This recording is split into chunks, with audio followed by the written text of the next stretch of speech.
It's always a little bit of an abrupt ending to the music. There's no like fade out function on this. No, it's just kind of, waiting. Yeah, What's gonna happen? and Exciting. if people are lucky, somebody's dancing, but not today. Or singing. I mean, we've only been doing this for like years, Yeah. Well, hello everyone. Welcome to season 11 of Disasters Deconstructed. We are continuing the way that we have been for a while by running live webinars, live streaming our season, and then putting out recordings later on, which I must admit I haven't finished all of the season 10 recordings for podcast apps, but I'm getting there. I think I'm almost done. I have like 3 more episodes I need to edit. Anyway, it's been busy. Life has been busy. Life is busy. Season 10 we finished like almost 6 months ago, and Like that, yeah. something like that, and was really very enjoyable for me, and it was all based around the book that's hopefully going to be published in the next, I really hope by end of year or early next year. It's still in review for all the authors out there. We're really pushing it. It's in its second review phase, and we're so excited about the book, which again is Contemplating Catastrophe, and we have lots of our amazing friends and comrades that have written essays about thinkers that inspire them. So if you didn't get to listen to season 10 yet, go back and listen to some of those episodes. We talked to authors from the book, and all those conversations are just amazing. Oh, yeah. So yeah, welcome back. Yay. And well, hopefully for the listeners, unlike the reviewer too, they wouldn't mind the lefty jargon that apparently was the problem with the book. Maybe reviewer 2 is listening. Yeah, if reviewer 2, if you're listening, well, we don't. No, sorry, not sorry. We love you. Yeah, we love you. Yeah. Just get on, get on board with lefty jargon. Anyhow. So yeah, super excited about season 10, but also season 11. I mean, we've been doing this now for 7 years. Yeah. That's been quite a commitment. We will be doing this until we drop, I think, because this is it's still a lot of fun. So for season 11, we have a plan. Some of you may be surprised. We do have a plan, and this season we will focus on actually politics of disasters.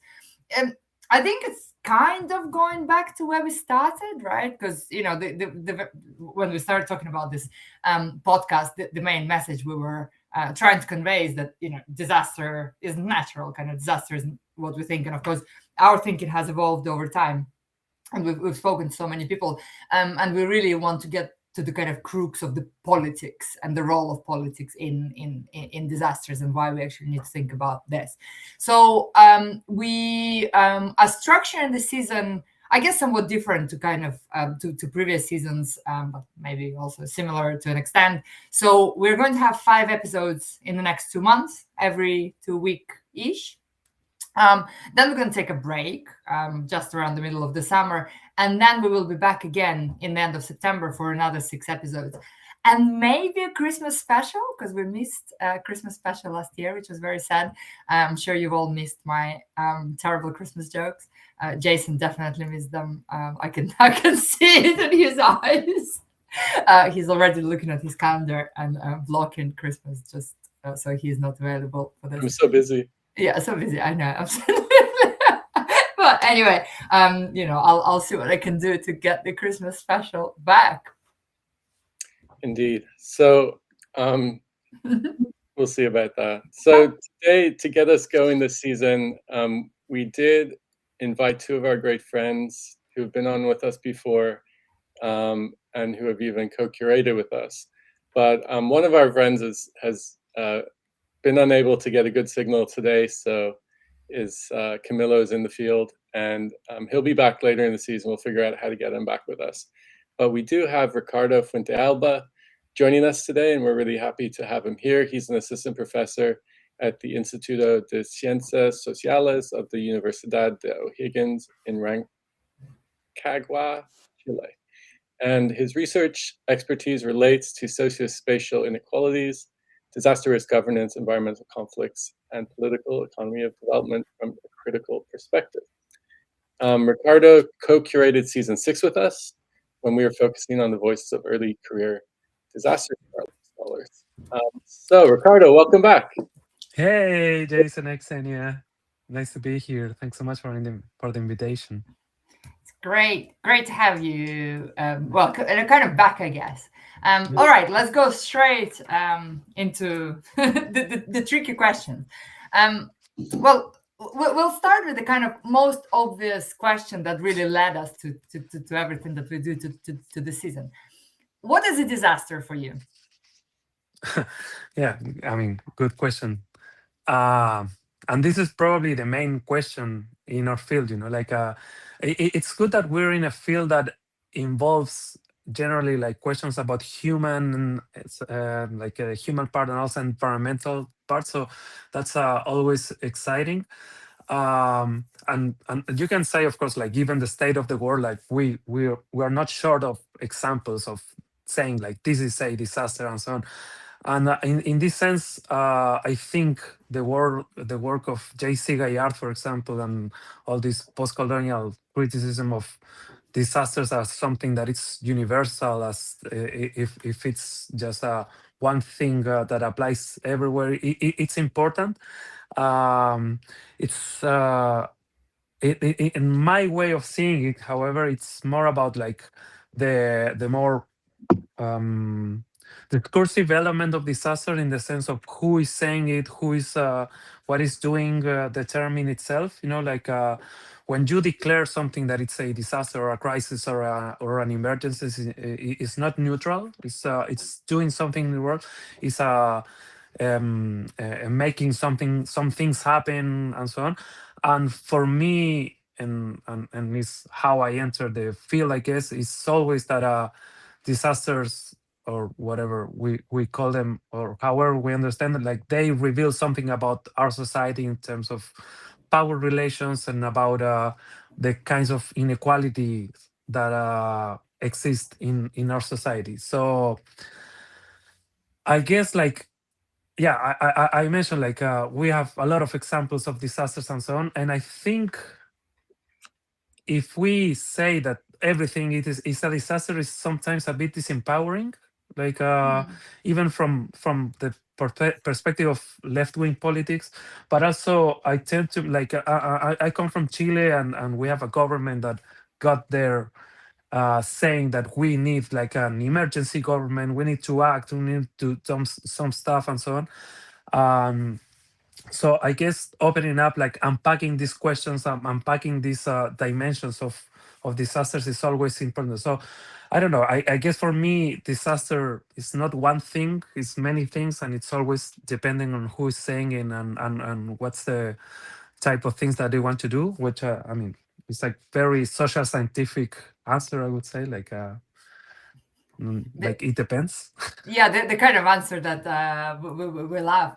But so I guess it's kind of a boundary object, right? Like in a way that we talk about it's like super malleable, and I guess many people would say same thing about resilience. But do you think disaster is actually a useful concept? Good question. And like I said, it can be sometimes a bit like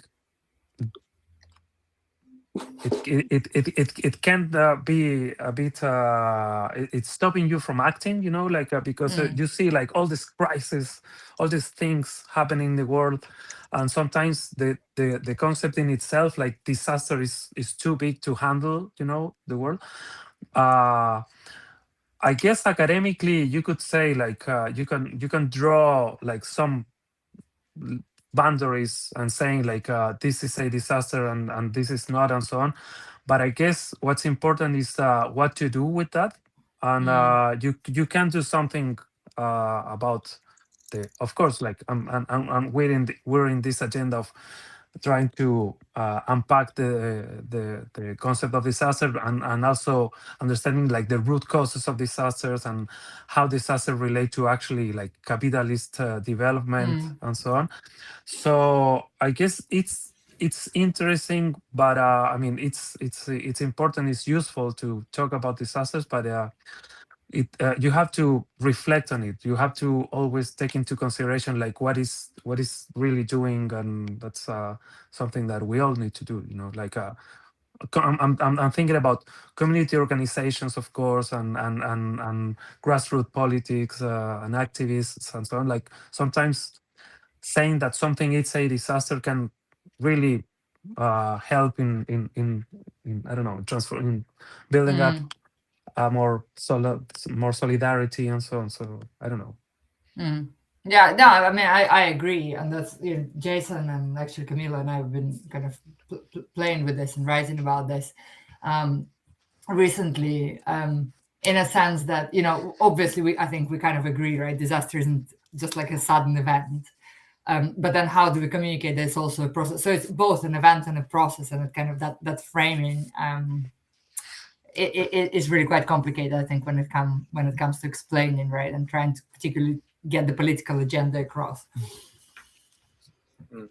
So Ricardo, wanted to move to your own work, and you bring urban political ecology into disaster studies and talk about the cross-fertilization as something that can enhance a more critical agenda.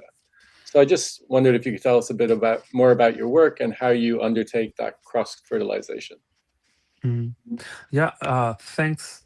I think again, like this go back to my first answer, in the sense of trying to develop a perspective that can help to understand disasters in the context of like broader development and about inequality in the world. And this is something like some sort of I don't know, like how I came up academically, I guess. I always in my training, I've been trying to understand the canon, or the like the roots of the field. Like I studied sociology and human geography, which they have like an important canon, and a lot of my friends know that I always say like, if you're into disaster, like you should go to 1983's book by Kenneth Hewitt, the Interpretation of Calamity, and this is, I read it during my PhD, and you see there like very straight up questions about what's a disaster, about the importance of vulnerability, about resisting like more technocratic approaches in understanding disasters. But you also see like the role of global development in producing disasters. Like the type of work that resonates in this sense is always like more Marxist, more critical, and it understands disasters as global issues, in the role of, I don't know, of dependency in the case of like global south or more marginal areas, about imperialism and so on. And I guess that's great. Like this is very useful, but I always have an issue with scale. Like if the problem is like global capitalism and so on, like what do you do? And that's why I believe like more like other type of perspectives, such as urban political ecology, help in the sense that they have, of course, similar like roots in sense of Marxist thought and critical development studies and so on. But urban political ecology is, of course, not one thing. It's a very eclectic perspective, and it's quite diverse. And it's interesting because it's not about cities per se. It's not about like what we call urban centers and their limits and so on. But it's about like, it's a perspective that opens up the questions about the social production of space, and how space is produced always through a mix or a hybrid of human and environmental entanglement. So in all this, like well, we live in a society that where urban centers have a lot of power, like cities, and the role of finance and so on. So I guess for me, this is an interesting way of approaching disasters, or approaching like the situated or resistant perspective of disaster. Like saying disasters are obviously occur in a conjunctural perspective, like they happen in a particular space and a particular time. And I guess urban political ecology helps to understand how the type of I don't know, of processes, of situated things that have to do with, I don't know, the construction of labor markets, of the spatial production of landscapes and or land uses and so on. And I guess that's why I use urban political ecology in my work. There are many examples that we can use. We can talk about that, of course. Yeah, maybe you could tell us more about some examples, or even just about the context of Chile. And then I have also a question about the canon to follow up on your comments there. But maybe tell us about a bit more about some like contextual examples that you've dealt with in your own work, or you can speak to illustrate kind of situated politics. Yeah, sure. I mean, in the case of Chile, actually, like two examples, two things that I've been thinking lately. One is something that I've been working with our friend Emmanuel Raju. We published a commentary about the relationship between like the planetary crisis and the food production systems. Like you would say like food production is an issue that has to do with rural politics, with rural issues and so on. And we say like everything is connected in the sense that the type of society that we have produces a certain precarity for certain bodies, for certain people, for certain groups. And in the case of what we saw, because I invited Emmanuel to do research here in Chile, like what we saw, like the labor conditions that were at the root of like some floods that I'm researching as part of my agenda, have to do with the precarity that you can see in rural areas that have to do with I don't know, with immigration, with bad laws, with exclusion, like with precarity in the sense of like housing and so on. So these are not like food in itself. It's obviously an issue that again it can be approached through by urban political ecology in this sense, like connecting places. And another example can be like artificial intelligence. Like I really like I think we need to be mindful of what artificial intelligence is, of course, doing into the labor market, but think also like what's the type of material conditions that are needed for artificial intelligence, like in the sense of, and this is something that we have here in Chile, here in Santiago, that has to do with the need for, with the amount of water that is needed for data centers to function, like to cool them down. And again, like our current government will be very pro AI development, pro AI industry, and so on. And if you don't really consider like the material processes that are behind that, you will have like, I don't know, like I would say like some potential disaster to occur. Like again, like urban political ecology helps in the sense of situating the perspective in a particular conjuncture, the particular time and space conjuncture. So, and it's interesting you mentioned kind of the politics of data centers. It's a big topic in Florida right now. We're in the middle of a drought, and actually the pretty strong sentiment of the public and also the Republican-dominated politics is against data centers, which you might not expect, but that's where we're at in our local context. So you mentioned the canon, and on Disasters Deconstructed, we've hosted lots of critiques of the canon, and even the book that's forthcoming is critical of any sort of disaster studies canon, and we kind of banned reflections on the canon in our book. But so I was just wondering, like, a lot of our critiques have been just on the way canon in disaster studies, and indeed many disciplines, centers Western white male perspectives. And so I just wondered what you think the remaining value is. Say if you have a new student and you're encouraging them what to read, what is the value of the canon, which is very political, and like what's missing from it? What else do you instruct your new students to read as well? Good question. Again, like if you go, if you go to disciplines such as sociology, like you couldn't understand, like, I don't know, think of the Sociology of Risk by Ulrich Beck, which is like, it has like 40 years now, but you couldn't understand Ulrich Beck without going back to Marx and Max Weber, So there's a particular lineage in the sense of how concepts evolve over time.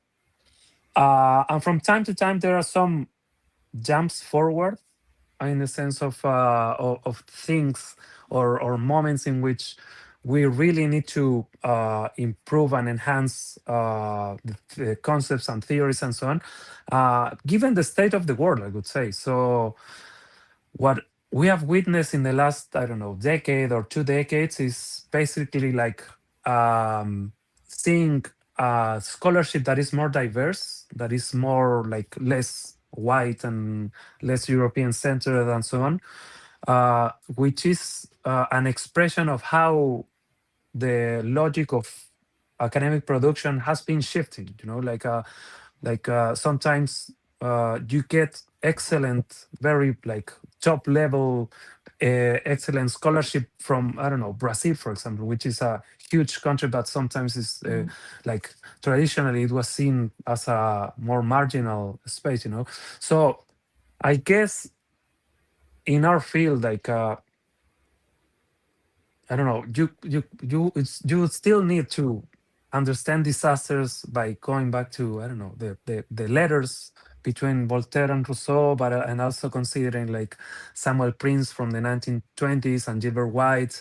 And again, like I'm really big fan of Kenneth Hewitt's work, and we're still citing At Risk from Ben Wisner from 2004, and even this was like 22 years ago, and the first edition is from the 1994. So I guess I'm not sure if there's a canon, but there are some important critical works that we need to go back and, of course, reflect based on them on what they missed and so on.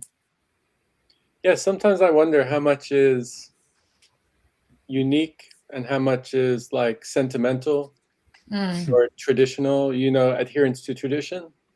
Because like I practice martial arts too, and sometimes like I would credit most of my learning to my teacher who is physically in front of me, even though a lot of the teaching has been passed on and on and on, right? And so I don't know, I just really like thinking about why we cite the people that we do and why we say that we learn from certain works when there's other people we could learn from too, I think it's, I think it's kind of, it's an interesting question. And I've been thinking about this actually a lot, but in a very different context, in that I feel like very often some people feel that they're like the guardians of the discipline, and I'm using the guardians in quotation marks here. So they almost don't give you a choice, but to cite like these people all over and over again, right? Jason, we've just had the situation a couple of months ago, right? Where a reviewer implied that we've never read Harvey and Lefebvre, in our life. And they're like, well, thanks, And basically what they don't value your work is if you don't cite those very names. And we've had the same with Wisner and Hewitt, where I don't think Ben would get particularly upset if I don't cite At Risk, right? Whilst kind of building on the work that him and colleagues have done. But it's the guardians who feel that it's their job to, to tell us what to cite. And I think the reference lists therefore remain very white, very pale, and very stale. No matter what we're trying to do. Yeah. I mean, I guess it's about what we're reading and what we're citing, and there's also like a politics in citations, like Of why course, would yeah. you cite like these books and on these works and not other ones and so on. But it's about like of course, like acknowledging those who are before us, but also acknowledging those who are like in who we are working with, like, and Yeah, that's a more yeah. diverse world nowadays than it was like, 20 or 30 years ago. I guess it's like also how many cultures and perspectives were never represented, that we're thinking about the same things, but we don't even have a record of some of that thought, right? Oh, we do have a record, but not in English. Not in English. It's as simple as that, right? And we just assume that it doesn't exist simply because it's not in English. Yes. Yeah.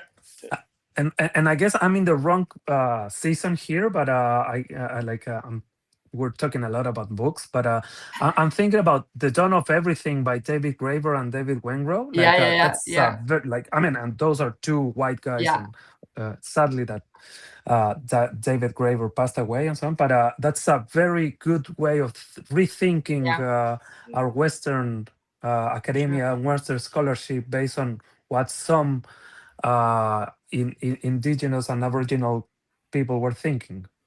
Yeah, for sure. And you're never not in the right season for books. Books pop up no matter what season it is, Yeah. Yeah, we always get back to books. Well, I was going to ask just about maybe from a perspective of like practical ways to center the political in disaster research. Like, what's your advice for scholars that might want to just make sure that they at least integrate that kind of thinking into their work? What are key things that you do when you try to think about the political in the work?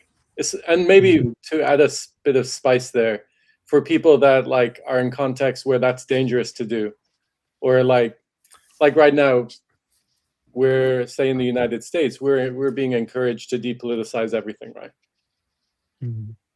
Yeah. Oh, tough questions. Well, I guess,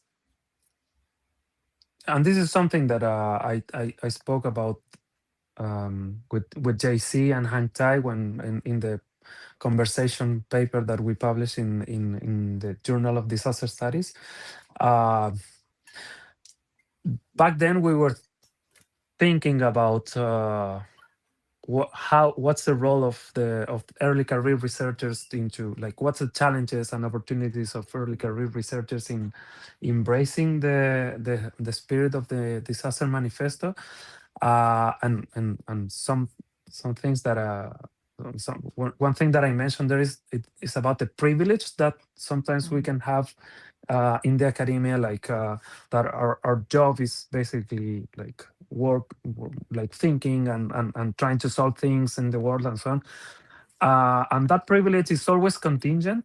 It's always like, it depends on whether you have a job or not, or whether you live in a free society or not, or like in a society that values like society as I mean country here, like in a country that values and respects diversity or not, and so on. And sadly, those are things that have been in under contestation in lately. Like I don't know, everywhere you look, you'll see threats to diversity and critical thinking, and saying like what we do has like a more like an ideological perspective.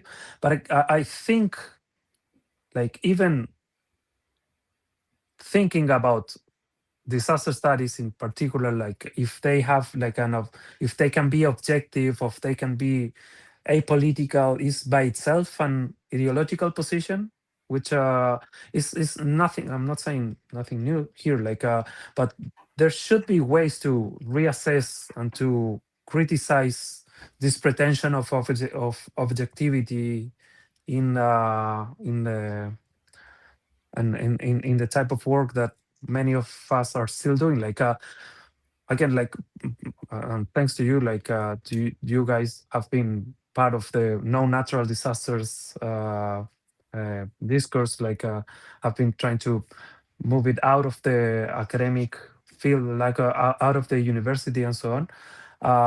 But I guess, and we can talk about books as well, like one way of going beyond or trying to criticize and reflecting on what we like this objectivity or this neutrality of concepts is about reading, like reading beyond your settled field, beyond your I don't know. I like reading a lot things that have to do with I don't know, anthropology and philosophy, and also a lot of literature, a lot of poetry.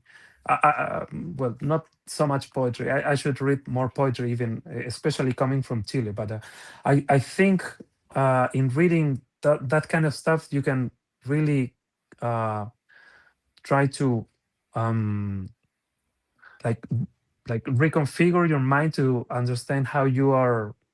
You're not really objective in the sense of like more technical sciences expect, you know. Yeah. This is a really nice segue to kind of to our final question, really. You know, as you said, we the scholarship in general is kind of very much, you know, many people argue that it's objective and apolitical, right? And part of this is, of course, the way that we use the language in academic writing, academic speaking, right? And that language is very much depoliticized. And we're encouraged to embrace it, you know, like when we think about using passive voice, for instance, right? Or completely removing oneself from the story and not really reflecting on the kind of the power dimension, right? So, you know, I don't need to tell you all that. So like self-censoring, basically. So how do you think, what needs to happen for us as disaster scholars in particular, and I guess academics in general, to stop depoliticizing our language, and what change do you think it would bring, any change to disaster scholarship as a whole? I guess like I was saying, like if you read beyond your field, you realize that I don't know, this language issues about like how the language itself hides a bit the political.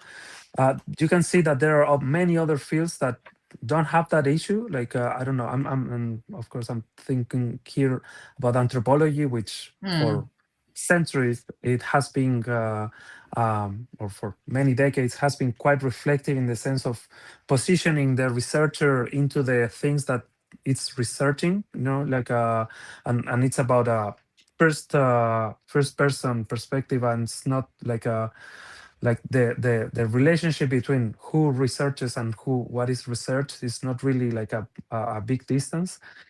Also, I mean, again, like studying sociology, you can see like the type of work that Bruno Latour does, in the sense of it's not very like a very like a critical scholar and radical and so on, but still he can help to understand the type of decisions or micropolitics that are taken, like in his case in the lab, but in our case, like in our case, I mean in our field, like in the many things that we do and how we frame stuff and so on.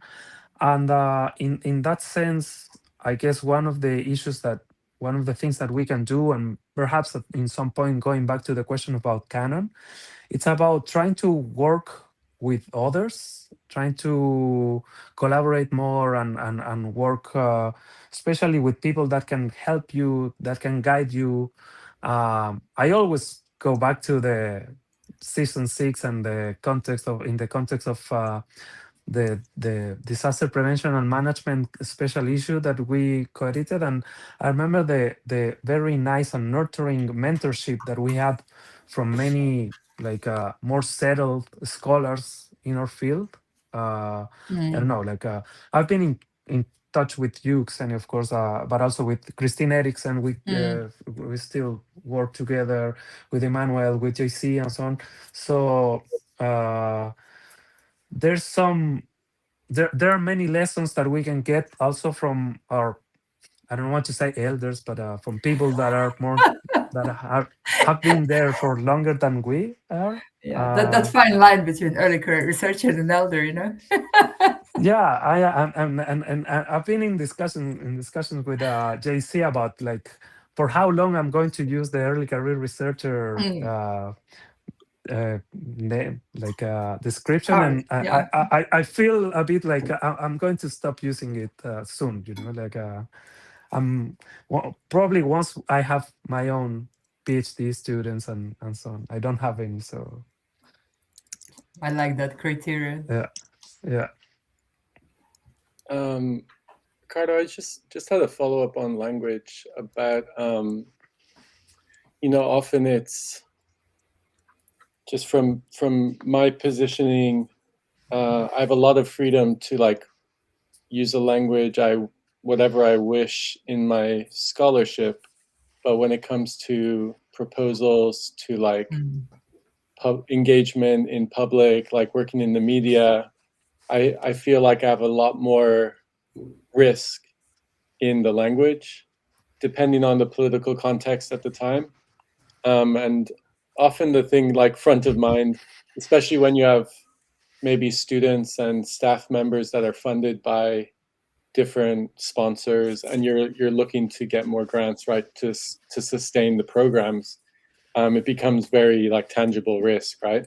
So I'm just wondering, like, I'm always thinking about this. Where is the line between like trading your values and like what kind of compromises in language should be acceptable? Like, where's the line? And it becomes like a kind of value judgment, you know? Oh, I guess you need to be strategic in that sense. Like sometimes you can use different terms, different concepts to say things that can be more open and more and that can resonate with people that don't think like us. Maybe it's you can think that you're selling yourself by, I don't know, applying to certain scholarships in which or grants and so on, in which you have to use a different terminology or different language and so on. But for me, that's instrumental in the sense of the type of work that you want to build up from in the future. And again, like if we're critical about our terminology, about our concepts and so on, we also need to be mindful about how the concepts and the terms we use within like that, where we feel like I don't know, like the more critical aspects of our concepts also need to be reflected and unpacked, you know, like they don't really apply always, and they won't apply always, you know, like and in the sense for me, it's about being, again, like a strategic, like sometimes you can use those, sometimes you don't, and you have to like build up the horse of Troy that can help you to, I don't know, get that grant and eventually continue on the work that you want to do. So yeah, it's something that is not very easy to do, I guess. Yeah, I appreciate your thoughts on that. So I think that is it for today. We'll wrap it up. I hope everybody enjoyed. I've certainly appreciated spending time with you, Ricardo. Thank you. And great to kick off this season. And we're really looking forward to seeing everybody on the subsequent episodes. So our next one is on June 1st. Please join us for a really exciting episode we have planned on capitalism and catastrophe.